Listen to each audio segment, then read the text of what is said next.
Hello YouTube, I'm happy to be doing this next deck profile, and it's going to be my Unchained Handtrap deck. So starting off, 3 Sarama, a card that you have to max out on for obvious reasons, because you are playing Unchained trap cards and it enables you to go off, and then you just, with it, especially with it on the field, you can basically keep summoning multiple monsters, destroying one of your cards and then another Unchained card, especially summoning another one from your deck.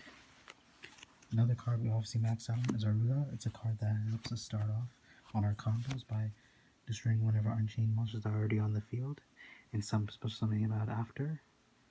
You special summon Unchained, another ancient after you special summon this card with this effect, because you're destroying a card using his effect to special summon him. And he's one card you definitely want to max out on, and not play not less than 3. Another card obviously max out on is Rakia. This allows you to keep destroying face-up cards, and some people might not realize, but it's one of those cards that you can use Unchained cards during your opponent's turn and my turn, so it could be another Unchained card that happens to trigger its effect, and especially summon another Unchained card from our deck to the field, and it just ensures that it's another quick way to just disrupt your opponent's plays. Well, this one's optimal. You can play 2 or 3, but I prefer to max out on this card because of specifically how powerful this card is, and has 3k as well. He just allows you to pop cards by discarding, and it always comes up. So the last Unchained card, we're playing Unchained Soul Disasters. It's a brick for sure. You never want to see in your opening hand, so we play it because we have ways of summoning out from our deck. Or if you have other cards, you might possibly summon from your group and reuse its effect. Considering how slow it is still important to at least have 1 copy, because you can utilize using your opponent's monsters. For the hand traps, playing 3 Ash, no explanation here. Just simply negates. It's very flexible, and it just beats out the majority of every meta deck out there. Nibiru, he breaks a lot of boards, ensures that your opponent has a bad starting game, so this ensures that the Omnigates are less out on the field, and you have ways of interrupting their plays, and it's one of those cards that just comes off as a really big beat stick. So. And for our last hand trap, we're playing Fantastical Dragon Fantastic. Links, especially Dragon Links, links are becoming more noticeable. They're becoming relevant. So it's one of those cards your deck doesn't plus as much, so you want to get that plus and free special summon. So that's where this card there's no negative way of seeing this card, especially when they play links. So for our spells, we're playing Abomination's Prison to get that +1, obviously, and then has a similar effect. If it's destroyed, you special summon Unchained from your deck to the field. Wailing of the Unchained Soul might not be the best card, but it still comes up, like just being able to target and destroy a card your opponent controls when you link summon. But you want to be able to max out on the monsters on the field, so this helps you just get out more Unchained monsters as well.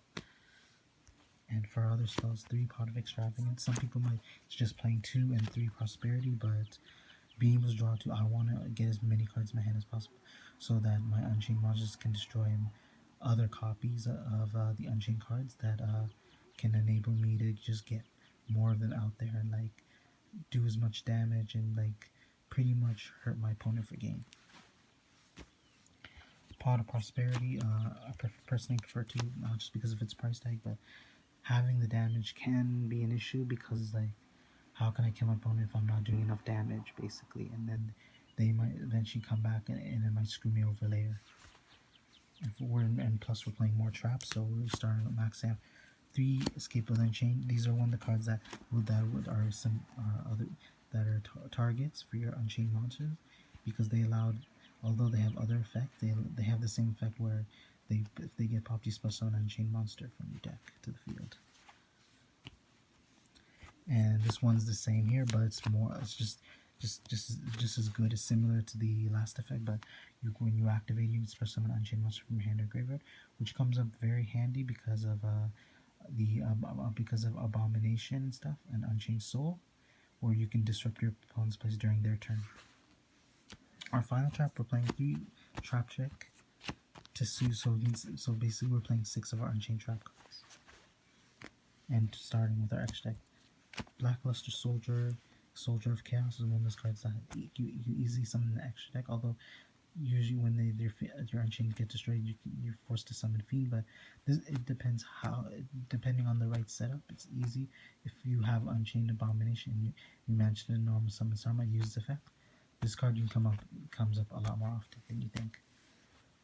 Close World for obvious reasons, because it's a Fiend, and plus and it just gets rid of those annoying ass monsters. Access code, you eventually start to understand it may not be a Fiend, but it's one of your Unchained targets that can summon it. The Nightmare package, Phoenix, Unicorn, Cerberus, and then starting off when they win, you can start with the Unchained Link monsters. Maxing out is Soul of Rage, can disrupt your opponents during their turn and use their monsters for the Link Summon Dark monsters, which is why we have access code Talker in there. Unchained Soul of Anguish might not be the best one, but it's during your turn you can link summon using your opponent's monster, but it can pretty much help you come up for a game. So, and the last Unchained monster is Abomination, which is one of those cards that just allows you to just keep popping cards during your turn and your opponent's turn, and it is very viable, as to the point where this deck helps Unchained become that much powerful. Again, hope you guys liked the profile. I want you to like, comment, subscribe.